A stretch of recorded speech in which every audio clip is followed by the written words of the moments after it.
music.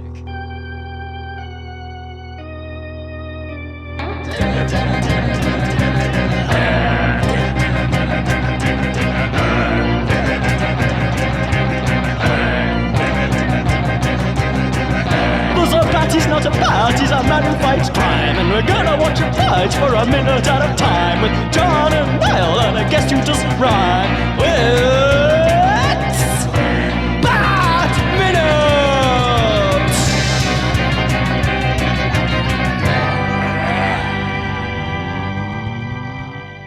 Attention, citizens of fair Gotham, and welcome once again to Bat Minute Forever, the show that gives you good, clean, non-American fun. I am one of your hosts, John Parker. And I am, from the center of the ring, the co-host, Niall McGowan. Hello. Hey! This minute, finally, we got back to some Two-Face action. Like, this has been a hot minute since we've seen this guy. Oh, yeah, he disappears for most of this movie. Yeah. But yes, we are joined by a returning guest, a very, very special guest. We have a comic, writer, and puppeteer, Phoebe Bottoms. Hello. Hey. Hi. Thanks for coming back, Phoebe. It's been... Yeah, I think 2 years. Yeah. Oh my God. Yeah, I had just gotten my dog last time we recorded it's cemented in my mind as like I have an emotional milestone attached to and how is the dog? Are they okay? She's great. She's thriving, and I attribute it all to the time we spent together. It must be that. There's no other explanation. It has to be. People do say that to us a lot. Yeah, I got in a really good Bat Minute headspace, and I feel like that's guided my parenting for the last 2 years. Well, and thank you. I don't even want to talk about the movie. I just want to give you this flow chart rundown that I've written of appreciation for that's all we need. Being a good mom. This is minute 37. The minute starts with Dick about to start his display, and it ends with Two-Face taking over. But yeah, we do get at the beginning here, Two-Face's goons. They make their reappearance, taking out the ringmaster with the nasty-looking Tommy gun blow to the head. The scene, though, because one of them, the one who delivers that blow, he seems to have, which is a very 90s look to me, where he's got, he just seems to be wearing a very tight leather jacket with nothing else underneath, because you can see the skin at the bottom of his back and stuff. What more do you want? That's a cool look. That's a tough look. This reminds me of that guy, it was Brett Anderson from Suede, back in because that was 90s. That was a mid-90s band. They used to always rock the, let's do a leather jacket, nothing underneath, just, They were trying a lot of stuff back then. It was, it was a tense climate socially and in the fashion world. Yeah. And I think it was just sort of devil may care. Leather on bare skin, though, in a small fashion, seems very unsettling. I don't care for it. No, I'm not a fan. But, to each henchman his own, Yeah, that's unless true. It's like a jumpsuit, like a Catwoman thing. I don't understand. Well, yeah. Why would you want that? Do you think there's a closet that they get to pick their suits from before they go out and wreak havoc? They must do, right? Maybe he just got saddled with the tiny black leather jacket. That's the last thing. He turned up late. Right. He went to the bathroom or got a granola bar and it took too long and he came back and everyone had taken the other better suits for the raid on the circus. He's like, I can just wear my own coat, boss. No, you wear the coats that are in the goddamn closet. If you got here earlier, you would have been fine. We have a system. But are you a fan, though, of the red and black balaclava? Because, Phoebe, you might be like, I would never wear leather on bare skin. But two-tone balaclava, I'm wearing one of those right now. I mean, we all are all the time, whether it's metaphorical or physical, right? I feel there was a trend. I think I could do leather on bare skin. As I said it, I'm I've done that, but to be working in, to be doing real labor, because look at all the activity he's up to. It's a whole. it's a whole list of things. It's not really a fabric that breathes either, so... No, exactly. He's setting himself up for, like, great discomfort. I feel like a nice spandex is really where you're at, you know? Yeah. Yeah, because that jacket's going to stick to his back and everything. Oh. Yeah. It's like sitting on a couch in the summer for too long. Except, you know, you're in it. Ugh. I just wonder if that's why the Graysons do actually end up having the advantage on them. It's like, oh, they're in the spandex. They're ready to roll. But these guys showed up No, like... exactly. Give me a leotard any day of the week, and I'll be happy. I wear one every day. I mean, even, like, wearing underpants on the outside of your tights, that's all comfort. If anyone's ever worn, like, full, like, unthonged underwear under tights, it's horrible. Superheroes dress for comfort, which is speed, and leisure, and I think that's really admirable. Yeah, we can all learn something. I mean, maybe if they changed the way that they dress, they wouldn't be evil, though. Because when I'm uncomfortable physically in my clothes, like, yeah, I'll take out a ring later, you know? It's like the last time, like, the giant robbery downtown. It's like, yeah, Phoebe Bottoms. Like, she's just wearing these new shoes that she hadn't worn in quite well enough, and she just wasn't. Just really set her off. She's complaining about corns the whole time she was, like, robbing the bank. It's really... Discomfort is really the number confusing. one cause of all ringleader deaths in the United States. We've all seen it. We've seen the PSAs. The thing is that most of this minute is, like, taken up by Dick Grayson's impressive flourish of a fling that he has here, like, you know, tossing himself through the air with nary a care. I love it. It's awesome, isn't it? Yeah. I was genuinely impressed. Yeah, but it should say, though, just for the sake of completion, that, you know, not only is the whole Death of the Graysons thing, like, a thing taken directly from, like, the original comics that Robin, you know, came from, like, this version of it, throughout the rest of the movie, seems to be very particularly inspired by the retelling of that story in Batman Year 3. Originally ran the Batman comics from number 436 through to 439, which was August through September of 1989. But basically that story is post-death of Jason Todd, the second Robin. Alfred has to sort of reach out to Dick Grayson, who's Nightwing at that point, because Bruce is so despondent and so sort of like becoming more and more reckless because he's so upset about Jason's death. And through that, you get a retelling of the origins of Dick Grayson's Robin.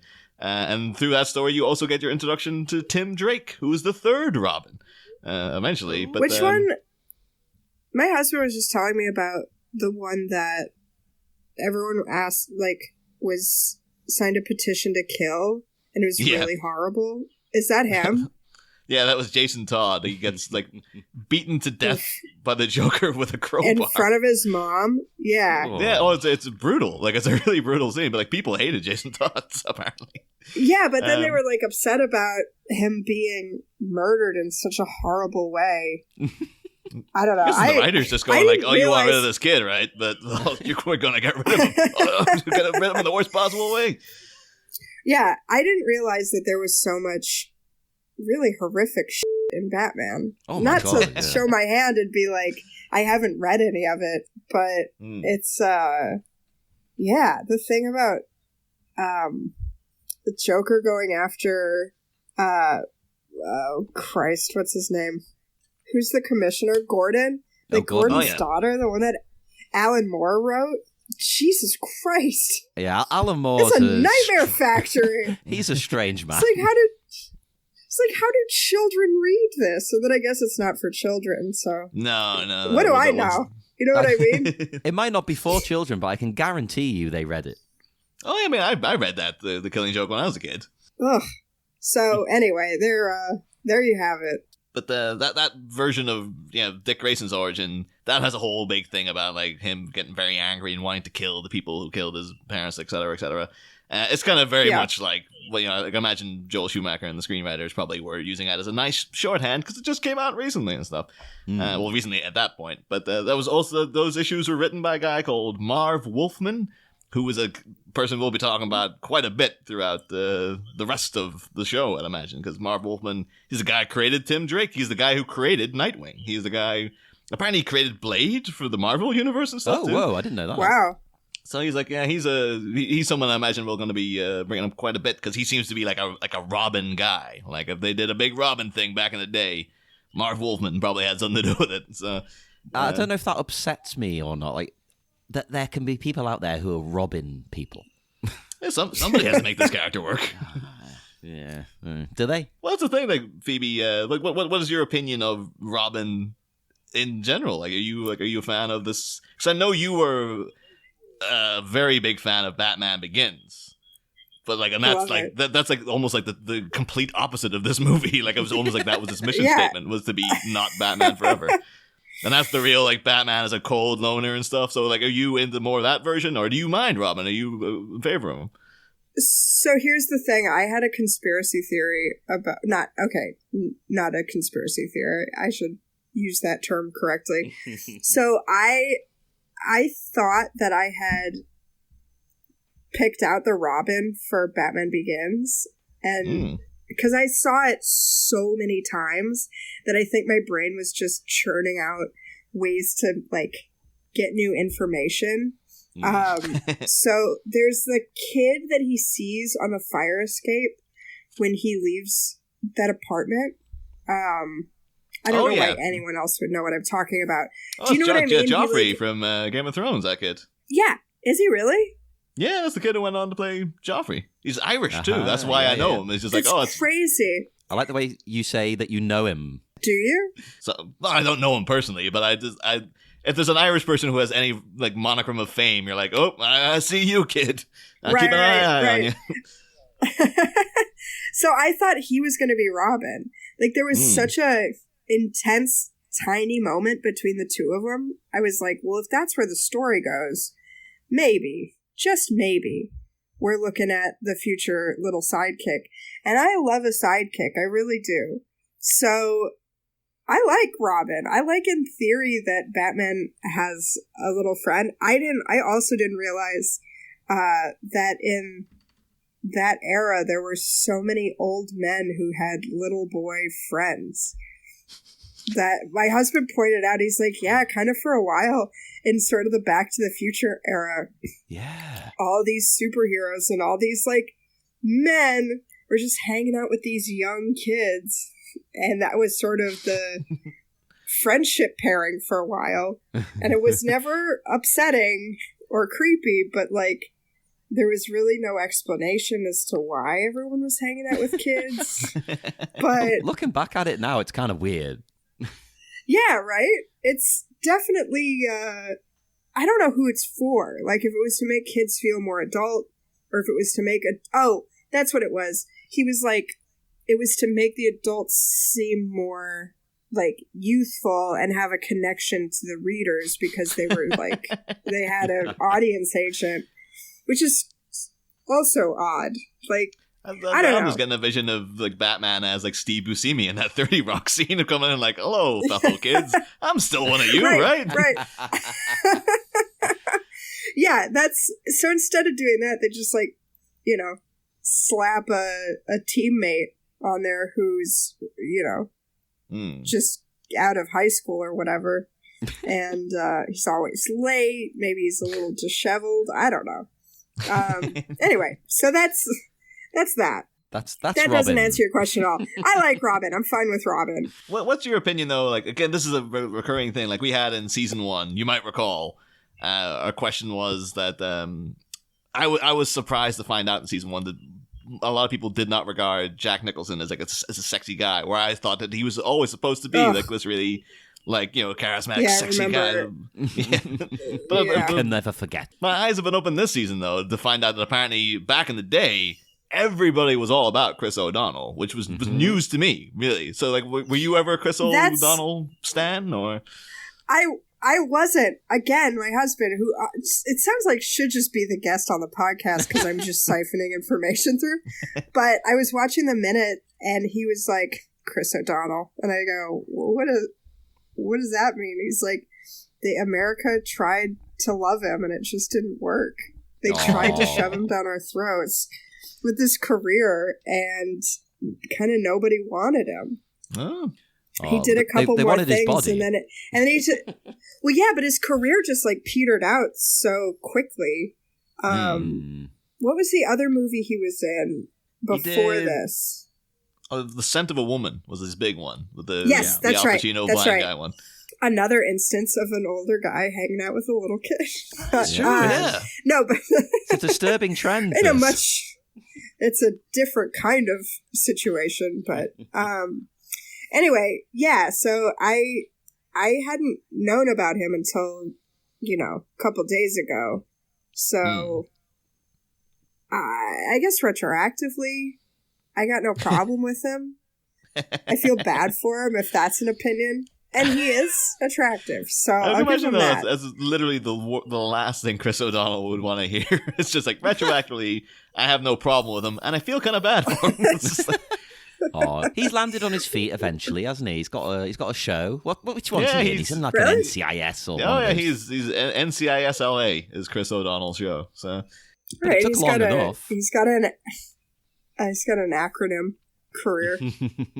That's all anyone that's could like ask for. I feel that would be my move if I wasn't like a working actor in America. I'd be like, just get yourself into one of those shows. Just get your hook in, and then you're safe. Because they never cancel them. They just go forever. So it's like, if you can get a lead in one of those shows, no matter how bad it is, you've got career longevity. It's just, it's putting him out to pasture, essentially. But yeah, so I'm glad to hear that. I'm glad he's doing well. Aw. I was worried. But yeah, it's no Jack Nicholson, because he's a horror show and has no right being regarded as any kind of sexual object in anyone's eyes. I don't get it I at all. I actively judge anyone who thinks that he's got We did sex have a couple appeal. of pro Jack Nicholson people, so like there was a few of them. But That's fighting words. No, I'll die on that hill by myself. Yeah, he's smarmy. So Chris O'Donnell is, he's not a smarm bag. we at least then get like the kind of a big key shot that they'll echo at least twice in the movie, where Dick Grayson's dad kind of gives us a little clap and then reaches his hand out and they grab hands midair, and there's a big moment. Like, as you're watching it, right now, it's like, oh, it doesn't seem like that big a deal. But as the film progresses, and if you're reading it for symbolism and whatnot, this shot of the two hands coming together will pop up again, basically. I do have beef with it, but I'll leave it until those minutes come up, basically down the line. Cause... Well, these things they grip on their wrists, they're called dowel grips when I looked them up. Ooh. And they don't really look very secure, do they? Like, I think you still need nerves of steel to do this. Oh, 100%. Oh, yeah. It's crazy. I've never met a trapeze artist. Neither have Probably I. for a reason. I think it's one of those things, like, I've never considered it, but I don't think I've ever met a trapeze artist. I was in acting school with someone who was in Cirque, but I don't think he was like a trapezist. I wonder how you get I don't into know. it. How do you become a trapeze artist and get good at it without breaking your neck? Yeah, I think it's just it's like a tightrope. Like, you just start low and just gradually build up. Or like people that do silks. I know a couple people that do that, and I don't get it. It's terrifying. It sounds horrible. But, yet here we are. Silk people running around all over the place. You got trapeze artists. It's World's madness. oldest profession. Yeah. The world is a circus. At this point, though, we do get like, finally the flip. The flip has ended, basically. Which it only took 39 seconds of this minute, but it's finally ended. Oh my God. We get like the shots of the crowd, like 39. You get like, Bruce Wayne giving like a nice polite clap, and there's a guy down at the bottom right. I've written a note about him too. Yeah, he's so excited. He's just like, oh my God, I can't believe it. The greatest thing he's ever seen. That's amazing. Just wandered onto the set by accident. Oh, that would be great. Yeah, if he's just a random member of the crowd. Like, oh my, what's this? What's going on? I do like there seems to be two women in the center too who are like as if they just missed it. They're just like chatting amongst themselves. It's like this guy's 2 seats over, like, this is the greatest show on earth. And they're like, what? Sorry, what did you say? There's something happening out in the ring? What's going on? This is what happens with my partner, Lol. We can be watching a movie. Like, in fact, we're watching something from Thailand at the moment. And every now and then she'll just say to me, like, well, I'll be laughing at a joke. And I'll look to her and she's not reacting. So I'm like, oh, did you not find that funny or something? She's like, oh, I didn't notice. I'm like, God damn it, you're watching it. It's in front of your eyes. But that's the thing then. So we get, as everyone's sort of settling in and taking in the awesomeness of the Graysons.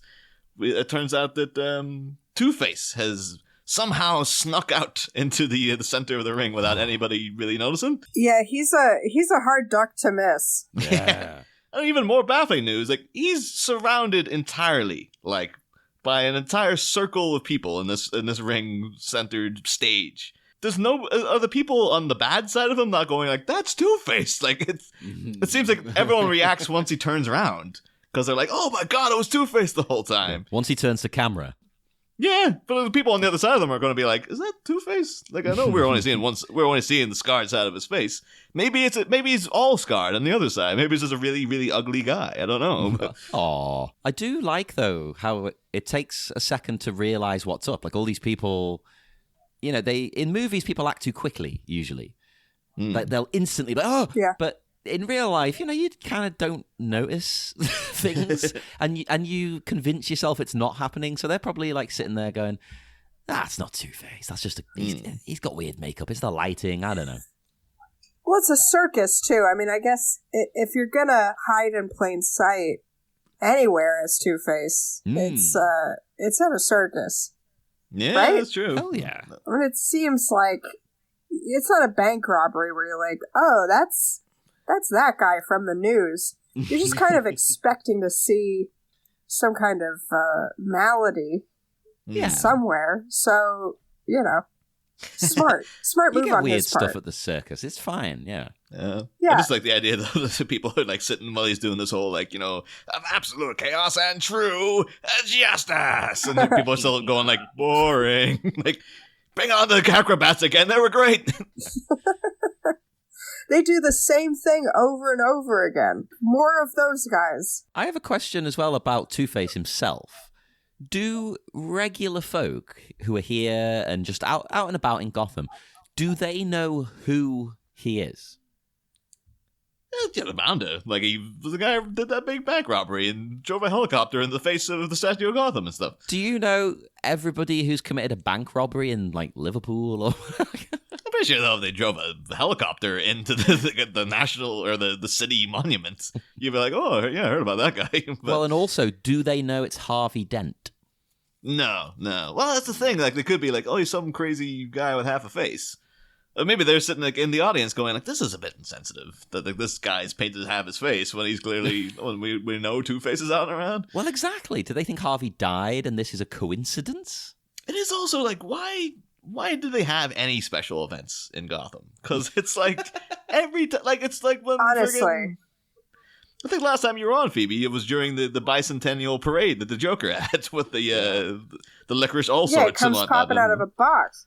Right? I mean, it's like they're just setting themselves up for it, and I feel like that's a point of resentment that Batman could have, where it's like, come on, guys, I know it's my job, but like, don't set the stage up so intensely. Yeah, it's like a honey trap. Villains to like, yeah, exactly.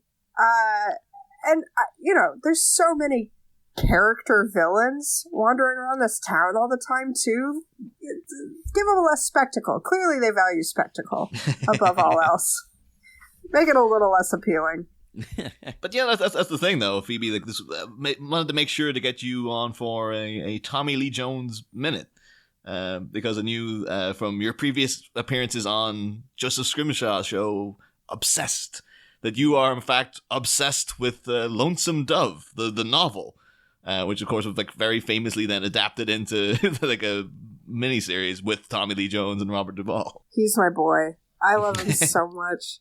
Aw. I was so happy to have that be, and thank you truly from the bottom of my heart for catering to my TLJ, love.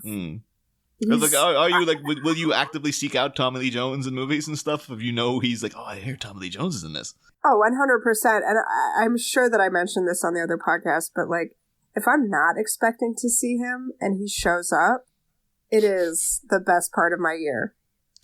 There's been a couple movies where it's like he's just out of place for it, or I'll forget that he's in it, and he pops in and I'll just get like spontaneously pregnant for an hour and a half. It's the wonderful curse of Tommy Lee Jones. Oh yeah, I'll take it. They did that last Men in Black movie, which was just awful. But like they had one shot of it where like they're showing like paintings of past instances of what the Men in Black have done, and they have a painting of like the finale of the first movie. So imagine you in the cinema and just going like seeing that little painted glimpse of Tommy Lee Jones, being like, ah! Ah! Although I think that was everybody, because like the film is so bad that people are like, now you just reminded me of a much better film that I wish I was watching. Right.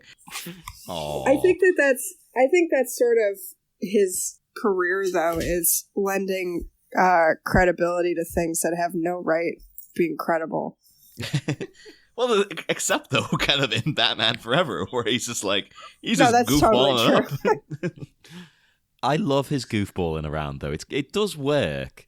Maybe not for any kind of traditional depiction of Two-Face, but it's fun, it's silly, it's daft, it fits the tone. But the thing is, like, we've obviously had a couple of minutes with TLJ here, but we've never gone in too deep on like who is Tommy Lee Jones. So they've done some of the basic preliminary research on this guy's history leading up to Batman Forever. I thought you'd be good to have here, Phoebe, because like you might have more insights into his career than He was born in 1946 in San Saba, Texas. So he's a Texan boy. Made me feel very silly at that time when I was saying like, oh, Matthew McConaughey would be a good Harvey Dent, who they did cast as Harvey Dent recently. But I was like, oh, he's a Texan accent though. You'd never get that in like a Gotham. They wouldn't hire a Texan DA. Turns out they already did. It was friggin' Tommy Lee Jones. Yeah, he's just the American vision of like what a man is supposed to be. Sorry, my dogs are barking. They just when I'm talking about Tommy Lee Jones, the whole house just turns into an uproar. Anyway, all on board. Keep going. Yeah. Apparently, his parents were married and divorced twice to each other. So I guess that's kind of appropriate for Two-Face. Like, I guess Two-Face never got married. He's like, oh, I gotta get a divorce, but I can't just do it the one time. I gotta do it twice. I'm Two-Face. Or maybe he's a Mormon and he has two wives. We do have That's Sugar and always... Spice later. Yeah, we got that later on in the movie. So, speaking of that, though, like apparently he's a Harvard boy. Went to study in Harvard. We mentioned previously his roommate in college was Al Gore, and apparently he wrote his thesis on the mechanics of Catholicism in the work of Mary Flannery O'Connor, which is like a Southern Gothic writer from way back in the day. So it's like the guy is he's obviously very well educated. So it's like that makes me think, if he's into that kind of stuff, why he lent so heavily into the goofy aspects of Two-Face when he's a character that could have so much more subtext and pathos and all that kind of stuff. Yeah. It seems like a bit of a shame, because I've said it before, but like I think Tommy Lee Jones could have played a great Two-Face, like legitimately great Two-Face, had he been given the right script, basically. Yeah, I think he adds gravity to whatever he does. And I think that's his, you look at something like No Country for Old Men. It's I don't know. He's just the right kind of guy. He hasn't got too many, like, roles, though, that are worthy of him. He's too good for the parts he plays, usually. Yeah, that's for sure true. He's getting a paycheck a lot of the time, which I can't, it's a job at the end of the day. Acting is just a job. So he's, whatever lifestyle he wants to have, I'm willing to forgive his trash choices. Like he did a movie with oh god, Meryl Streep, I think, where it was a romantic comedy. I'm going to look it up because it is heinous. Where he plays a disenfranchised, affectionless husband, and it's a train wreck. But even that, I'm like, I could forgive it. It's still fun to watch rom-com. him. Oh yeah, he's good at everything. That just seems like that's a phrase that would never be Googled. Like Tommy Lee Jones rom-coms. Like it's just a Google whack. It never comes up. No one's ever looked at. I honestly wish I would type that in. My phone just exploded. It's called Hope Springs. Oh. It came out in 2012. Oh crap! It's recently too. Oh shit! I thought it might have been. Oh, this was before he was famous or something. No. This is. It's about two old people who. Is it Meryl Streep? I think so. But yeah, it is Meryl Streep. She wants to have a sexual relationship with her husband, him, and he won't have it. So they go to marriage counseling with Steve Carell, and it just sucks. It sucks. It sounds amazingly it's bad. Painful. Oh man. Yeah, it's really a lot. I just imagine 2012 Phoebe Bottoms though coming in with a cowboy hat on and the Tommy Lee Jones t-shirt. Like, I am so ready for Hope Springs. Let's do it. Yeah, it was bad, but even him being in that makes it fun, because you're like, well, he's so uncomfortable. It's a bit of a romp to have, or maybe he was having a good time. It also could be that, it's like, I want to do a lighter, stupid movie. In terms of his personal history, apparently while he was at Harvard, he played in the football team. Apparently he was part of one of the most famous Ivy League football games of all time, Harvard versus Yale '68. Apparently it's still a big deal of a game. Well, they told you the details. I have no idea about American football, so I was just like, no, makes no sense. I guess this is impressive or whatever, but... after that, moves straight out to New York to become an actor. Like, he studied English, went, I'm going out to become an actor. Made his Broadway debut his first year out there, so that's pretty good going. Whoa. And then he made his screen debut in Love Story, where the writer of Love Story also mentioned that he based the main character, played by Ryan O'Neal, on two college roommates that he knew when he was at Harvard, which was Al Gore and Tommy Lee Jones. So that's kind of a weird one. He went on then to star for quite a few years in One Life to Live, the soap opera in the States there during the 70s. He also appeared in an episode of Charlie's Angels, which of course would be rebooted several years later with one Drew Barrymore, who's like his paramour, one of his paramours in this very movie. So... and of course, Charlie's Angels also recently rebooted with Kristen Stewart, the former, girlfriend to the current Batman, Robert Pattinson. And so there you go. Yep. I think one of his first big deals, though, was then he was in The Eyes of Laura Marsh, which is The Eyes of Laura Mars, which is, I've seen it, and it's not a great movie, but it's got a lot of good stock. Like, it was written by John Carpenter, it was directed by Irvin Kershner, who apparently...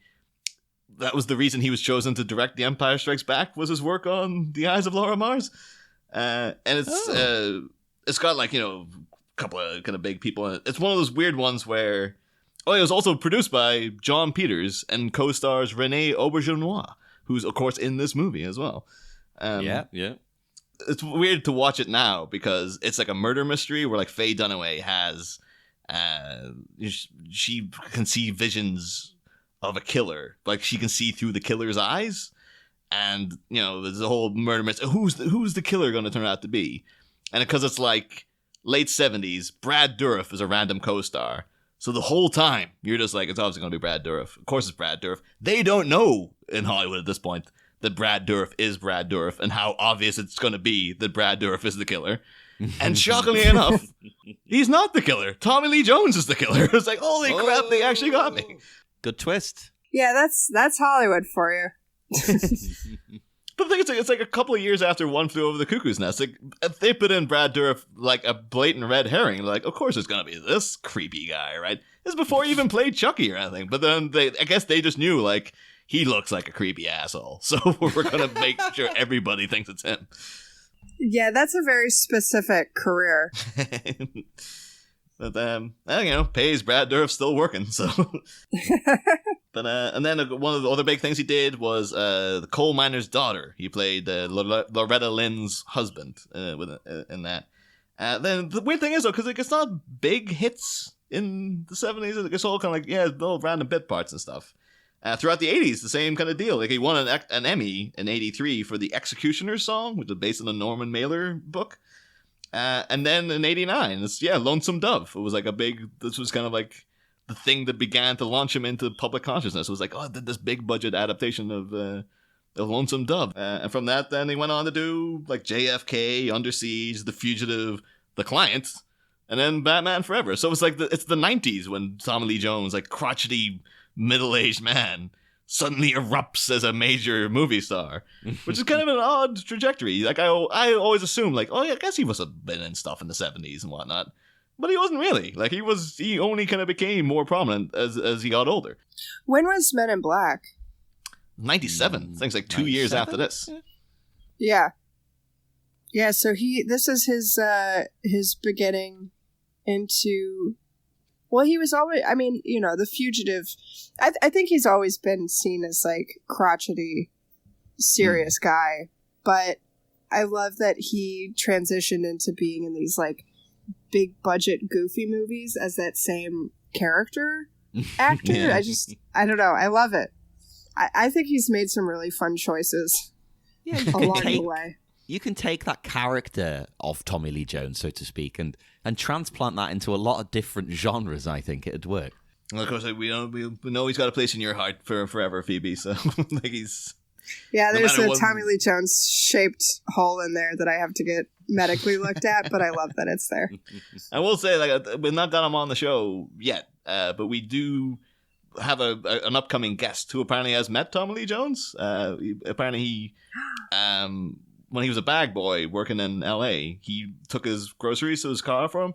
And I was always under the impression that Tommy Lee Jones was like a grumpy asshole. And the guy we know, Scott Corelli, he was like, no, he was absolutely true gentleman. Really, really lovely guy. Yep. So I'm thankful to be able to tell that to you. So you go like, oh no, he is genuinely apparently a lovely man. So yeah, that's the only thing I've heard about him. Yeah. Not the only thing, but you know what I mean? Like, yeah, I've only heard nice things about him interpersonally. Except for from Jim Carrey, who apparently he absolutely despised when he was making this. Yeah. I had a friend who did a podcast. It was just like a one-off thing where they watched his Penguin movie for 24 hours straight. Oh my God. Yeah, and went insane. It was like too much.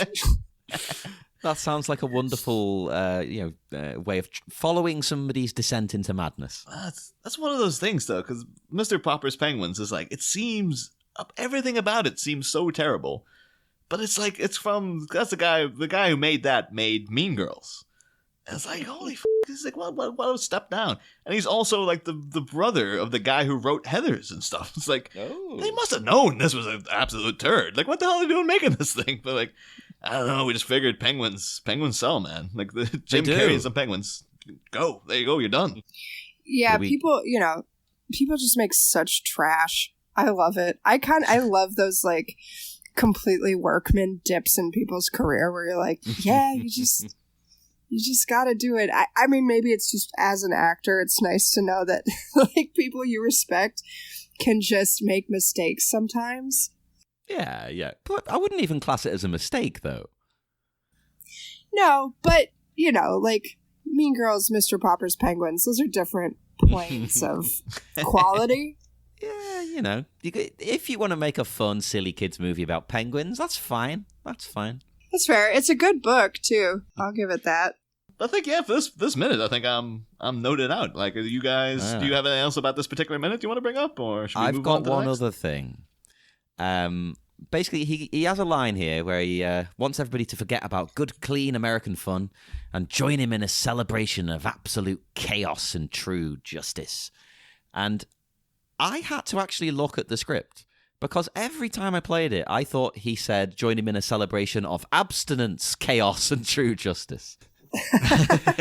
It's not just me, right? It doesn't sound like he's saying absolute. No, that now that you bring it up, I think I prefer to hear it as abstinence now, though.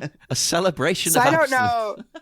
Yeah, I don't know if I could honestly go back and hear it any other way. He just comes out and he starts like throwing promise rings for everybody. Like, hey, you're going all that. Oh my God, remember those? Who was it who did that? The Jonas Brothers? Yeah. The joke, I think that's long in the past now for them. But that was the weird thing I thought as well, though. Because he says like all American. He says, the circus is international, and he's talking about all American fun. It's like the circus international does not sound like all American fun though. That sounds like it's an international thing. Like it's. It seems like it's going after like Cirque du Soleil. So shouldn't they call it like Cirque de Noir or Cirque de Luna or something like that? Because like. Yeah, I think it seems like a real fanfare event so far, and honestly, like Cirque du Soleil would be the place where you'd get a bunch of supervillains to show up, Such a fanfare event, like when the Graysons die, there's like, get those bodies off the stage. We're bringing the next act on, everybody. It's like the clowns come out then, like, hey, yeah, Gotham loves clowns, right? It's like, no, we hate clowns here. Bruce Wayne should be there, just completely on edge, just like, it's a circus. Something is going to happen. It's a goddamn. That's probably why he's there, right? Yeah, maybe. Yeah. Because he's like, I'll also use it for a date, but just hopefully, if the date goes badly, I'll get to beat up some bad guys, and that ends things early. Like, it'll be totally fine for me. Yeah, it's like the call that you have someone make, like, halfway through a date, just to, if it's not going well. Yeah, he's just maybe like, he had hoping, that. Yeah, maybe he had that set up with Two-Face, where he's like, look, dude, if I give you the signal, I'm not having a good time. You just gotta raid the circus so I can cut out of here. He's like, if I give the Graysons a mild clap, then you have to. But if I give them like a standing ovation, then just leave it, Right. Two-Face is behind the scenes going like, oh, yeah, that's a mild clap. That's a mild clap. All right, boys, come on, we're going out now. Yeah. We gotta save our bro. So we will head off once more into the dark, dark night. Phoebe, would you like to tell people where they can find you online, get in touch, or check out your work?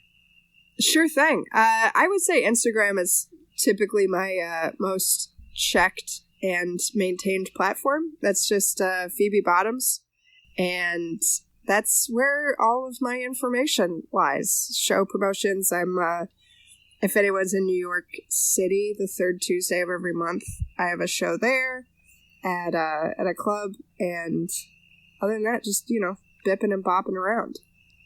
Hey, well, check it out, everybody. Check us out on Facebook at the Bat-Minute Listeners Cave. Go and look at our Patreon as well. You get more content. And Niall, do you have a riddle for us? I do indeed. Phoebe, this is a new thing for this season because the Riddler's in the movie. We pose a riddle to the guest on Monday. I love it. Well, and if you can't get it, we'll reveal the answer on Friday. So I do have a riddle for you to see if are you any good at riddles yourself, or is this like literally pointing like a shotgun at your face, basically? Oh God. I don't know if I do. I'm so bad at like saying the format of a riddle. It would just be more confusing. The riddle itself would be like more confusing than the actual content of it. So let me think about it maybe for the next episode. Well, I mean, like, I'll pose the riddle now and then see how you get on. So, riddle me this. It stalks the countryside with ears that can't hear. What is it? Can I answer? Yeah, if you think you have a guess. Oh, it's probably corn, right? Yes, it is corn. Oh. There you go. Yeah. I'm just always thinking about corn. Oh, that was great. Hardly anybody gets these right. That's amazing. Well, on that lovely news, wonderful moment in Bat-Minute history, we will depart and we will see you again on Wednesday for more Bat-Minute Forever. Next time, bombing on stage. Safety in the circus vanishes like a mirage, with the re-arrival of a villain with a divided visage. But with the big top set to go pop due to a double-stuffed orb, which mayoral mister will step up to the mantle of Jenkins and Borg? Find out Wednesday. Same Bat Pod, different Bat Minute. Ba-da-da, ba-da-da-da-da-da-da-da.